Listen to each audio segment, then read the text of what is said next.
오늘 우리가 또 갈라디아서 말씀을 함께 묵상할 텐데요. 사실 오늘 갈라디아서 말씀은 여러분들이 잘 아는 말씀이 들어있어요. 그죠? 어디 말씀이죠? 2장 20절. 암송할 수 있으세요? 네. 굳이 하지 않겠습니다. 오늘 이 갈라디아서 말씀 너무나 잘 알고 있는 말씀이고 사실 오늘 말씀을 읽다 보면요. 여러분 우리가 앞에서 그동안 이야기를 주구장창 해왔던 것들이 다시 한번 오늘 말씀 가운데 또 나와요. 그러다 보니까 이 갈라디아서를 묵상하다 보면요. 저도 설교를 준비하는데 이렇게 되는 거예요. 한 얘기를 또 해야 되네. 이걸 또 말해야 되네. 또 알려줘야 되네. 그러다 보니까 사실 듣는 이들 입장에서도 또 매주 똑같은 말 또 하고 또 하고 또 하다 보니 그냥 오늘도 그 말씀인가 보다. 오늘도 그 말씀인가 보다 라고 여겨질 수 있을 것 같아요.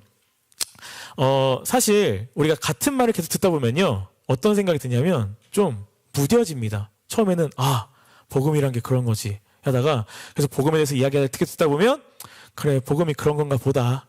복음이 그렇대. 복음이 그런가 봐.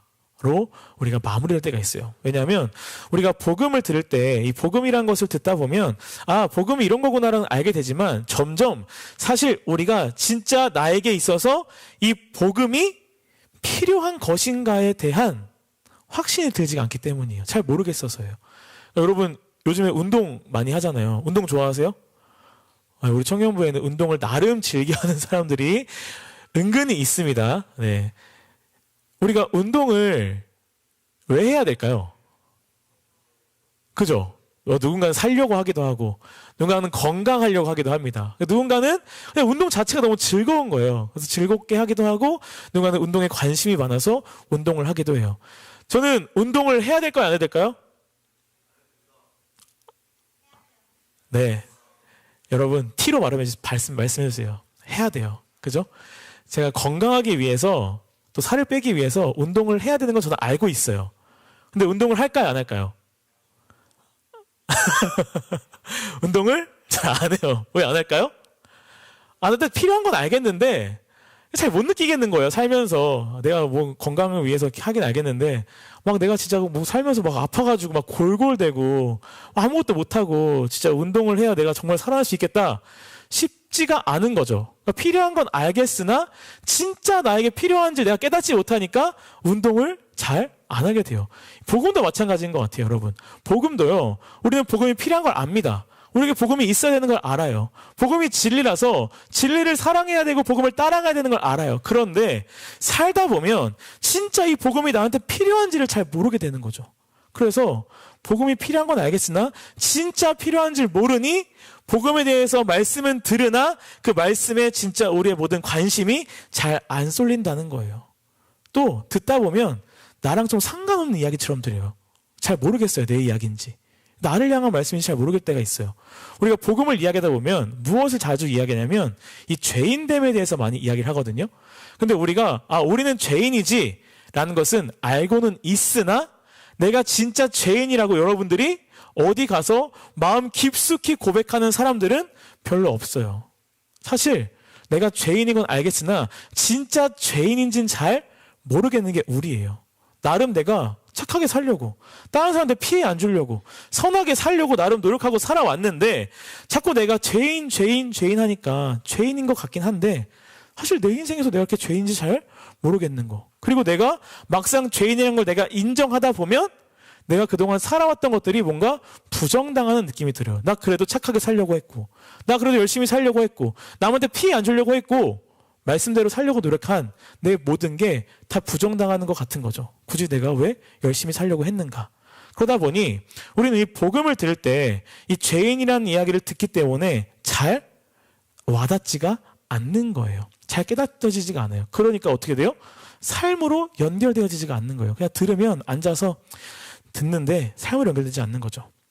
사실 오늘도 우리가 이 갈라디아서를 통해서 말씀을 묵상할 겁니다. 그런데 오늘은 우리가 그동안 들었던 어떤 이 복음의 가운데 교리적인 부분들이 좀 더 집중적으로 나와요. 16절과 20절인데요. 그래서 우리가 오늘 말씀을 좀 제가 나눌 때 어떤 교리적인 부분을 여러분들에게 얘기해 드릴 거예요.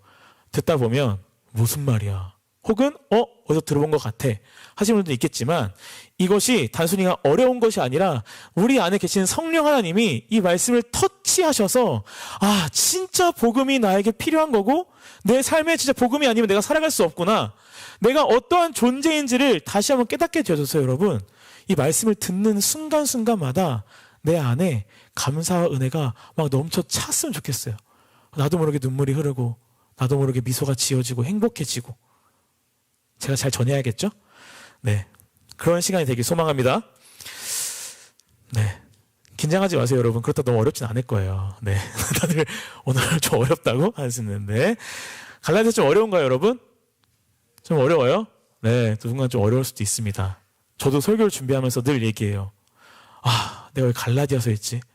나도 너무 어렵다. 이걸 어떻게 설명해 줘야 되지? 이 좋은 걸 어떻게 설명해 줘야 되지? 막 이럴 때가 있는데, 여러분, 오늘도 성령 하나님께서 우리의 마음 가운데 이해시켜 주실 줄 믿습니다. 우리 16절 말씀 같이 한번 읽어보면서 말씀을 한번 가볼게요. 16절 말씀 같이 읽어보겠습니다. 시작. 사람이 의롭게 되는 것은 율법의 행위로 말미암음이 아니요 오직 예수 그리스도를 믿음으로 말미암는 줄 알므로 우리 그리스도 예수를 믿나니 이는 우리가 율법의 행위로서가 아니고 그리스도를 믿음으로써 의롭다함을 얻으려 함이라. 율법의 행위로서는 의롭다함을 얻을 육체가 없느니라. 우리가 계속 이야기하고 계속 강조했던 부분이었죠. 그죠? 우리가 믿음으로 하나님께, 예수 그리스도를 믿는 믿음으로 우리는 의롭게 되어진 것이고 우리의 행함은 전혀 그 가운데 의롭게 만들지 않는다라는 이야기를 오늘 다시 한번 16절에서 하고 있는 거예요. 16절 여러분, 이 배경은요, 어떤 배경이 깔려 있냐면 제가 계속 말하고 있는 우리는 모두 죄인이라는 사실, 그리고 하나님 앞에서 의롭다고 여김을 받을 수 없는 존재다라는 것이 기본적으로 이 배경 가운데 깔려 있음으로 고백하는 거예요. 그래서 우리 모두는 어떻게 돼요? 심판의 날, 심판 법정에 서게 되었을 때, 우리 심판의 날 심판 법정에 서게 돼요, 여러분. 나는 아니겠지가 아니라 믿는 사람, 믿지 않는 사람 모두가 심판 앞에 놓이게 된다는 사실입니다. 그때 놓이게 되었을 때 우리는 사실 우리의 죄로 인해서 유죄 판결을 받아야 되는 사람들이에요. 그런데 어떻게 돼요? 내 죄에 대해서 상쇄할 만한 것이 우리에게 생겼다는 것이죠. 사실은 지금 여러분 세상을 살다 보면요, 많은 사람들이 착한 일을 하기도 하고 선하게 살려고 하기도 해요. 왜 그럴까요? 왜 그럴까요? 성품이 좋아서 그런 사람들도 있을 거예요. 그런데 이 땅 가운데 죄를 짓고 살면, 나쁜 일을 행하고 살면 보통 어떻게 생각하죠? 죽어서 지옥 간다라고 생각한단 말이에요. 그죠? 그래서 내가 이 땅 가운데 선한 행실을 통해서 내가 조금은 죄를 지었을지라도 그것을 상쇄시켜서 내가 지옥에 가지 않으려고 사람들이 그래도 선하게 살려고 노력하는 이 땅의 사람들의 모습들이 있다라는 거예요. 우리가 믿음을 가지고 가는 사람들도 마찬가지예요, 사실은.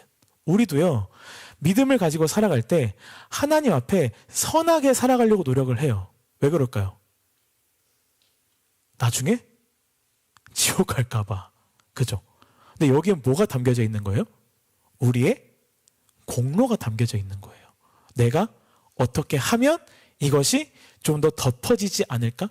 그러니까 우리가 죄인이라는 사실을 온전히 인정하진 않지만 내가 짓는 죄 때문에 내가 피해를 보고 해를 입을까봐 이 땅을 살아가면서 선한 일을 행하고 살아가려고 노력한다라는 거예요. 믿는 사람, 믿지 않는 사람 모두가요. 그래서 우리 같은 세상 사람들은 기부하기도 하고, 그죠? 어려운 사람 도와주기도 하고, 연말 되면은 불우이웃 돕기에 같이 동참하기도 하고, 이런 여러 가지 일들을 하는데, 우리는 어떻게 해요? 어떻게 선함을 만들어 가려고요? 불쌍한 사람 도와주는 것도 있지만 우리는 그 선함을 우리의 예배 속에서, 우리의 기도 속에서, 우리가 이 신앙생활 속에서 세워져 가려고 한다라는 거예요. 내가 조금 더 큐티를 잘하고, 내가 좀 기도를 다시 시작하고, 내가 그동안 하지 못했던 예배를 잘 하려고 함으로 인하여 내가 그동안 잘 살지 못했던 것을 내가 좀 덮어버리려고 한다라는 거예요. 여러분, 생각해 봅시다. 어떤 사람이 사람을 죽였어요. 그런데 이 사람이 내가 이 사람을 죽인 것에 대한 죄를 조금은 상쇄시키고 싶어서 수많은 봉사활동을 하는 거예요. 그리고 재판 앞에 섰습니다. 이 사람은 뭐에 대해서 재판을 받아야 되죠?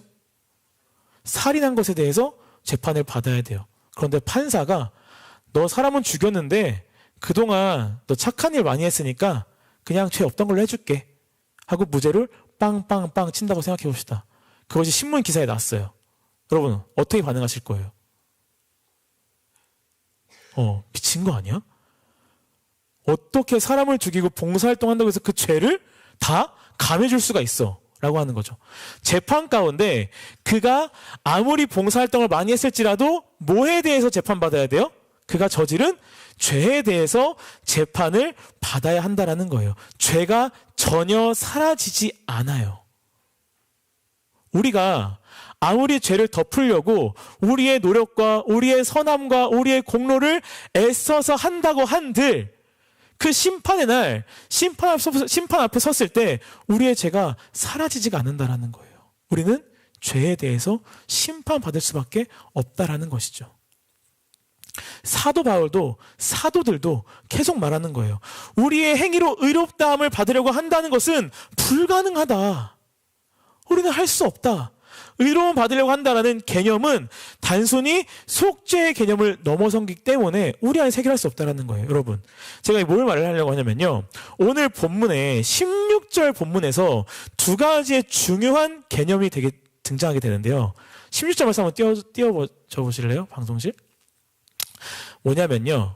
의롭게 되는 것 그리고 의롭다 함을 얻는 것에 대해서 이야기하려고 해요. 의롭다 함을 받다, 얻다라는 개념 그리고 의롭다 하심을 받는 방법이 16절 가운데 나와 있어요. 이것이 사실 갈라디아서 전체의 굉장히 중요한 복음의 핵심이에요. 갈라디아 전체를 지배하는 의롭다 하심을 받는다는 것에 대해서 우리가 이것이 뭔지를 진짜 알아야 된다는 거예요. 이것을 알 때 우리가 의롭다 여기를 받았다라는 그 자체가 어떤 은혜와 감사와 우리 안에 행복과 기쁨을 주는지를 우리가 누릴 수 있다는 거죠. 우리가 흔히 복음이 우리에게 주는 결과라고 한다면 구원에 대해서 이야기합니다. 복음으로 인하여 우리는 구원받는다. 그러니까 좀 더 쉽게 얘기하면 복음은 우리의 죄사함을 받았다, 용서받았다라는 것을 이야기하는 거예요. 그런데 오늘 본문에서 복음이 주는 결과는 죄사함, 용서받음이 아니라 뭐예요? 의롭다 하심을 얻음이라는 거예요. 의롭다 하심을 받음. 이 구원의 의미는요, 굉장히 풍성해요. 하나로 뭔가 정의하기 좀 힘듭니다. 그래서 여러 단어를 가지고 풍성하게 설명해야 되는데, 이 용서받았다라는 것은 이 복음 안에 있는 굉장히 소극적인 개념 중 하나예요. 왜냐하면 구원에 있어서 죄 용서, 그리고 우리가 용서받음은 첫 번째 관문이에요. 구원의 첫 번째 관문. 네. 그래서 갈라디아서에서 이야기하고 있는 이 의롭다 하심을 받는다라고 하는 개념이 더 큰 개념이죠. 왜 그러냐 보세요. 죄를 용서받았다라고 하는 것은 여러분, 우리가 죄가 있죠. 죄 용서받으면 우리가 죄가 있던 것에서 어떻게 돼요? 죄가 없는 제로 베이스가 돼요. 그러니까 감면되는 정도예요. 그런데 우리가 의롭다함을 받았다라는 것은 뭐예요? 우리 안에 무엇이 더해진 거예요. 있는 것이 사라지는 것이 아니라 이제는 우리가 죄가 없는 존재인 상태로만 있는 것이 아니라 거기에 의롭다함이 더해져서 내가 적극적으로 의로운 상태로 삶을 살아갈 수 있다는 의미인 거죠. 그러니까 사실 의롭다 하심을 받는다는 이 사실이 구원을 더욱 크고 풍성하게 표현해주는 방법이라는 거예요. 그 방식이라는 거예요. 이것은 우리에게 해당되는 말씀인데요. 우리 모두가 뭐예요, 여러분? 의롭다 함을 받은 자들입니다. 죄사함은 물론 이제 우리는 의롭다 함으로 적극적으로 의로운 삶을, 의롭게 삶을 살아갈 수가 있는 자들이에요. 근데 우리 어떻게 돼요? 삶을 돌아보면 전혀 모르겠고, 그죠? 제가 의롭게 되었다니 뭐 좋은 이야기긴 하네요. 근데 별 흥미를 잘 모르겠습니다. 여러분, 의롭다 하심은 무엇인지를 우리가 좀 알아야 되는 건데 단순히 죄를 사해 주셨습니다가 아닙니다. 밀러라고 하는 작가가 쓴 세일즈맨의 죽음이라는 소설이 있어요. 근데 여기가 어떤 이야기냐면 여기 주인공 남자가 있는데요. 이 남자가 굉장히 잘 나가는 세일즈맨이에요. 돈도 굉장히 잘 벌고 열심히 생활을 하고 하는. 근데 이게 남자에겐 가족이 있었습니다. 아내와 아들이 있었어요. 근데 이 아들은 아버지를 너무너무 존경하는 거예요. 매일 가족을 위해서 열심히 일하고 열심히 늘 사는 그 모습이 너무너무 좋아서 아버지처럼 되고 싶다라고 하는 존경심이 굉장히 강했던 아들이에요. 그런데 이 아버지는 주인공 남자는 한 가지 결함이 있었어요. 그것이 뭐냐면 세일즈맨으로서 굉장히 열심히 일하고 돈도 잘 벌고 가정에 충실했지만 그는 아내 몰래 간음을 저지르던 남자였어요. 그런데 그 간음을 저지르는 모든 것에 있어서 이 남자는 어떻게 생각했냐면 나는 이 정도는 해도 돼 라고 생각했어요. 왜 그럴까요? 나 열심히 살고 있고 가족을 위해 희생하고 있고 내가 주어진 일에 최선을 다하고 있어. 내가 스트레스 받는 것, 내가 삶에서 조금 이렇게 누려가는 것은 내가 이런 것들을 통해서 포상처럼 받을 수 있지 않을까? 받아도 돼 라고 하는 거예요. 그러면서 아내의 태도나 내가 가정에 열심히 하는 데 있어서의 다가오는 가족들의 반응이나 회사에서 내가 최선을 다하지만 회사에서만큼 다 알아주지 못하는 그런 이유들을 하나하나 대면서 내가 하고 있는 이 짓이 정당하다라고 스스로 정당화시키면서 있던 남자였어요. 그러다 어느 날 이 남자가 아들과 함께 출장을 같이 가게 됩니다. 아버지를 너무 좋아해서 아들이 따라간 거예요. 근데 아들이 그곳에서 뭘 보게 돼요? 아버지의 간음을 보게 돼요. 근데 이 아버지는 아들에게 이렇게 얘기해요. 너도 어른이 되면 알 수 있어. 내가 왜 이렇게 했는지. 내가 이렇게 하는 것이 나에게 있어서 내가 살아갈 하나의 구멍이었어. 이런 식으로 합당화를 시켜요. 그러다가 아들이 못 받아들이자 점점 분노하고 진노합니다. 윽박지르면서. 그런데 이 남자의 마음이 편해지는 것이 아니라 점점 무너져 가는 거예요. 그것은 뭐냐면 그가 끊임없이 정당화했지만 나는 죄가 없고 나는 합당한 일이라고 여겼지만 여전히 그는 그 마음속에 이것이 죄라는 것을 스스로 알고 있었다라는 거예요. 우리가 죄인임을 모른다라고 하지만요, 여러분. 죄인인 것을 우리가 온전히 느끼지 못한다고 하지만 우리도 살면서 우리 마음속에 하나님께서 심겨주신 양심이라고 하는 것을 통해서 우리도 옳은 것과 그른 것, 죄인 것과 죄가 아닌 것을 스스로 판단하고 느껴가며 살고 있다는 것이죠. 그러다 보니까 내가 스스로 괜찮다라고 다독이지만 그것이 죄악됨으로 알기에 내 마음의 찝찝함과 마음의 짐이 영원히 사라지지 않는다는 거예요. 그래서 이런 우리에게 이 의롭다함을 받은 것은 굉장히 중요한 것이죠. 굉장히 중요한 것. 이제는 우리가 심판의 자리에서 예수 그리스도처럼 의롭게 여겨질 수 있게 되었기 때문이라는 겁니다. 우리는 여전히 연약하고 죄악에 넘어지고 죄악을 즐거워하고 죄악의 자리에 홀려서 나아가지만 우리를 의롭다 하시기에 예수 그리스도로 말미암아 의롭게 여겨지는 자로 서게 되었다라는 거예요. 여기서 중요한 것은 뭐냐면 여러분, 우리가 의롭다 여겨진다라는 거죠. 그리고 이 의롭다라고 여겨지는 것은 누구로 인한 것이냐라는 거예요. 누구로 인한 것이죠? 예수 그리스도 때문에라는 겁니다. 그러면 여러분, 우리가 의롭다함을 받은 것, 그것이 예수 그리스도로 인함을 알기 위해서 우리가 의롭다함을 받은 것은 좀 더 깊이 알아봐야 되는데요. 오늘 16절에서 오직 예수 그리스도를 믿는 믿음으로 말미암은 줄 알므로라고 말씀하세요. 오직 예수 그리스도를 믿는 믿음으로 말미암은 줄 알므로. 오직 예수 그리스도를 믿는 믿음으로 의롭다 여김을 받는다라는 것인데 이것을 교리적으로 뭐라고 하냐면 이신칭의라고 얘기해요, 여러분. 뭐라고요?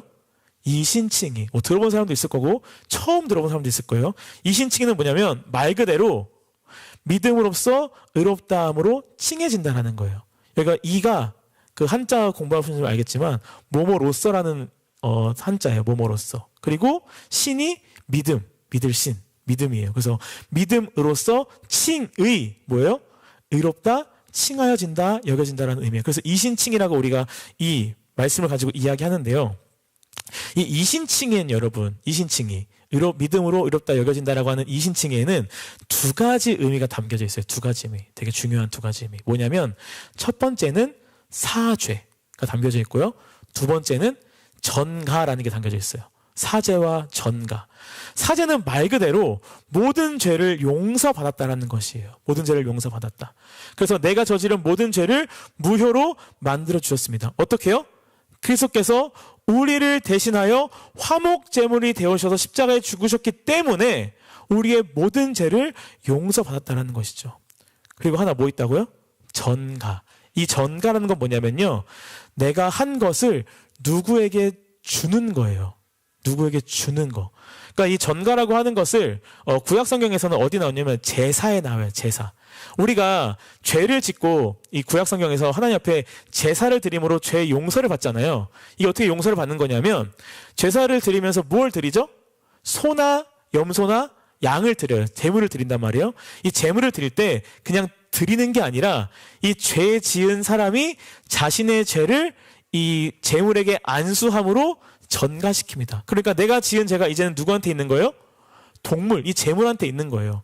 그러니 이 죄 때문에 내가 죽는 것이 아니라 누가 죽는 거예요? 이 제물이 죽는 거예요. 그래서 죄가 사라지고 용서받는 거예요. 이게 죄를 전가시키는 거예요. 죄를 주는 거예요. 이 전가가 이신칭에 어떻게 담겨져 있냐면 두 가지로 담겨져 있어요. 첫 번째, 우리의 죄를 누구에게 드렸죠? 예수 그리스도께 전가시켰습니다.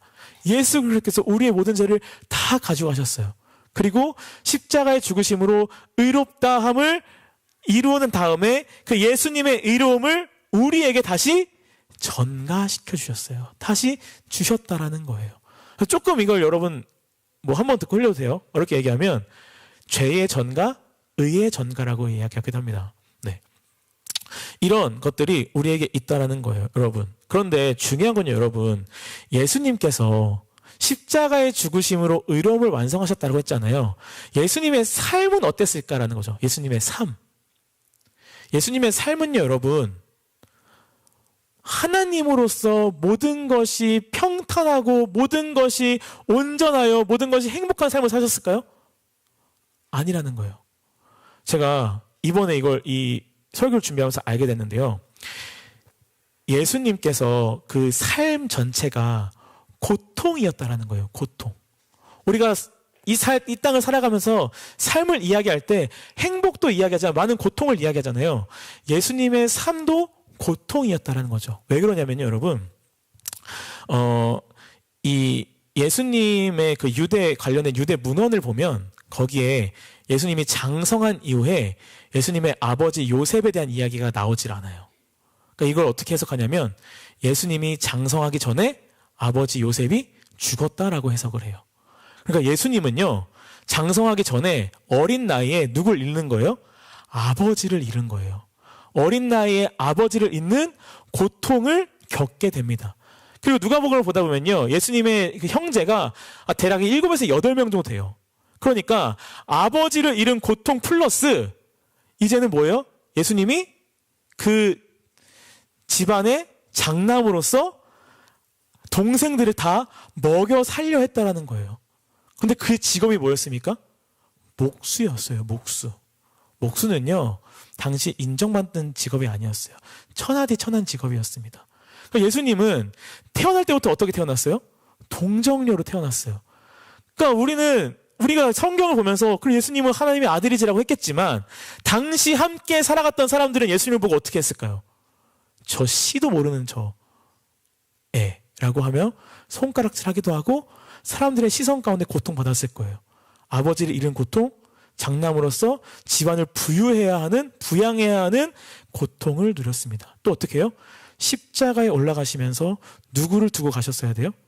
어머니 마리아를 두고 갔어야 됩니다. 마리아가 아래서 아들 예수가 주는 걸 보고 있잖아요. 여러분 생각해 보세요. 내가 뭔가를 잘못해서 내가 이제 사형 가운데 처해 있는데 건너편에 부모님이 나를 보고 있습니다. 마음이 어떨 것 같아요? 분명히 하나님의 뜻을 이루어가지만 그 부모님이 놓고 가는 그 아들로서의 마음은 굉장히 고통스럽고 찢어졌겠죠. 예수님이 살아갔던 삶이 그냥 단순히 흘러가는 모든 어려움이 없이 그냥 흘러갔던 즐겁고 행복한 삶이 하나님으로서 전능함으로써 살아갔던 삶이 아니라 우리처럼 이 땅 가운데 아기로 오셔서 우리가 받던 고통을 그대로 다 받으셨고요. 우리가 이 땅을 살아가면서 우리가 누려하는 고통과 아픔을 그대로 다 살아내셨다는 거예요. 그 가운데 어떻게 하신 거예요? 의로움을 온전히 완성하셔서 이 땅 가운데 나와 같이 살아가는 우리에게 그 의로움을 전가시켜 주셨다는 거예요. 나의 의로움이 너희의 의로움이다. 너희는 여전히 죄악되고 너희는 여전히 죄악에 무너질지라도 내가 너희를 위하여 대신 십자가의 제물이 되어서 죽음으로 말미암아 너의 모든 죄를 용서하였고 내가 율법을 완성하여 이 땅 가운데 의로움을 완성하였으니 이 의로움이 이제는 너희의 것이다라고 주시는 거예요. 그냥 주신 게 아니에요, 여러분. 그 30년의 짧은 인생이지만 뭐 여기 가고 그런 사람도 있겠지만 부모님을 여인 고통, 내가 혼자 장남으로서 그 수많은 동생들과 어머니를 먹여야 하는 그 부양의 고통을 누려가며 우리 가운데 그 의로움을 허락하셨다라는 거예요. 얼마나 너희가 이 땅을 살아가며 힘든지, 아파할지, 얼마나 고통스러울지, 이 죄의 땅에서 얼마나 너희들이 속을 애타고 살아갈지를 아시기에 그의 의로움을 우리에게 주셨다라는 겁니다. 그러니 우리가 이제는 그 의로움을 받은 자로서 심판 가운데 심판받지 않게 된다는 거예요, 여러분.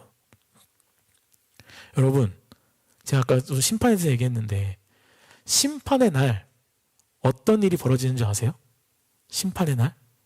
우리는요, 심판의 날, 심판이 열리면 재판 가운데 나아가게 되는데 우리는 죄인으로 나아갑니다. 죄인으로 재판받는 그 자리에 앉게 되어져요. 그리고 성부 하나님께서 재판을 시작하십니다. 그리고 한쪽에서는요, 사단이 우리를 고발해요. 뭘로 고발하는 줄 알아요? 율법을 가지고 고발해요. 하나님 보세요. 쟤는 죄인이에요. 율법에 적힌 것들을 하나하나 지키지 못한 죄인입니다. 심판받아 마땅한 자예요라고 계속 고발을 해요. 그런데 우리를 누가 변호하냐면 예수 그리스도께서 변호합니다. 아니요. 이 사람은 죄인이 맞으나 내가 이 사람을 위하여 이 모든 죄를 사하기 위하여 심판 가운데 이미 심판받았기에 이 사람은 이제 죄인의 옷을 입고 있는 것이 아니라 이제 그리스도의 의로운 옷을 입고 있습니다. 성부님 얘기하죠. 그걸 어떻게 증명할 수 있어? 증인 있니? 누가 증인이 되어주시냐면 성령 하나님께서 증인이 되어주십니다. 제가 증인입니다.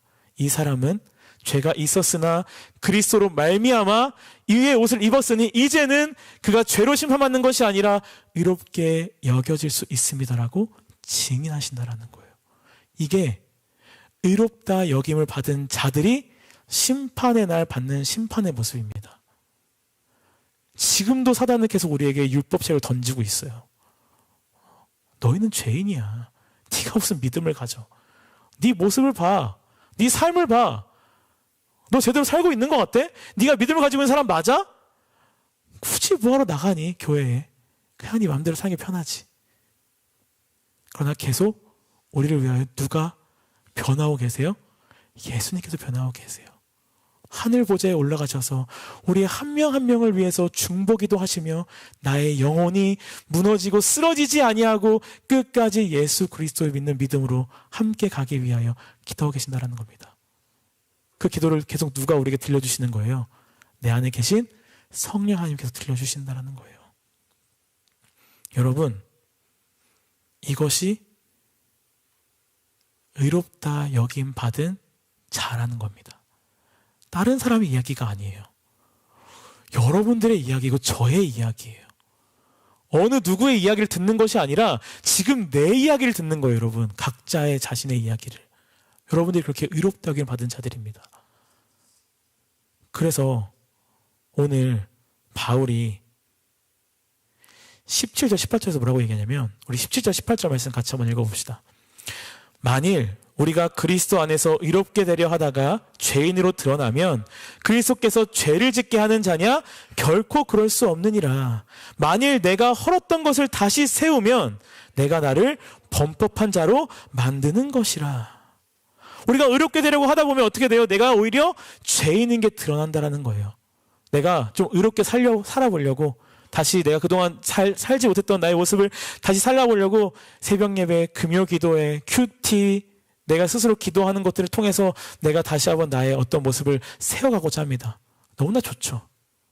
그런데 어떻게 돼요? 내가 예배 드리기 위해서, 새벽에 나가기 위해서, 기도하기 위해서, 큐티하기 위해서 나름의 틀을 짜요. 그렇죠? 그 틀에 맞춰서 그 모든 것들을 해가려고 합니다. 그런데 어떻게 돼요, 여러분? 뭐 일주일 하면 진짜 길게 한 거라고 생각해요. 하루 이틀 뒤에 어떻게 돼요? 하나씩 무너져 가요. 큐티를 하러 못하고, 피곤 새벽 예배 못 나가고, 예배를 드리러 왔는데 한 주가 피곤하니까 너무 졸려서 예배가 안 들리고, 기도를 해야 되는데 뭘 기도할지 모르겠고, 점점 우리의 틀이 무너져 가요. 그때 어떻게 돼요? 내가 할 수 없구나를 다시 깨닫게 되어지는 거죠. 우리가 공로로 나아가고자 하지만 결국 우리가 죄인일 수밖에 없음을, 내가 할 수 없는 존재임을 결국 깨닫게 되어진 존재들이 된다는 거예요. 그래서 바울이 뭐라고 얘기하는 거예요? 이 의신칭이 의롭다 여김을 받은 자들의 삶은 어떻게 살아야 된다고 얘기하는 거예요? 20절 21절 말씀 우리 한번 읽어봅시다. 20절 21절 말씀 시작. 내가 그리스도와 함께 십자가에 못 박혔나니 그런즉 이제는 내가 사는 것이 아니요 오직 내 안에 그리스도께서 사시는 것이라. 이제 내가 육체 가운데 사는 것은 나를 사랑하사 나를 위하여 자기 자신을 버리신 하나님의 아들을 믿는 믿음 안에서 사는 것이라. 내가 하나님의 은혜를 패하지 아니하노니 만일 의롭다 하게 되는 것이 율법으로 말미암으면 그리스도께서 헛되이 죽으셨느니라. 의롭다 여김을 받았다라는 것의 의미를 아는 자의 고백이라는 거예요. 이제는 내가 사는 것이 아니라 나를 누가 살게 한다? 나를 위하여 죽으신 예수 그리스도, 십자가에 죽으신 그 예수 그리스도로 말미암아 살아가야 한다는 거죠.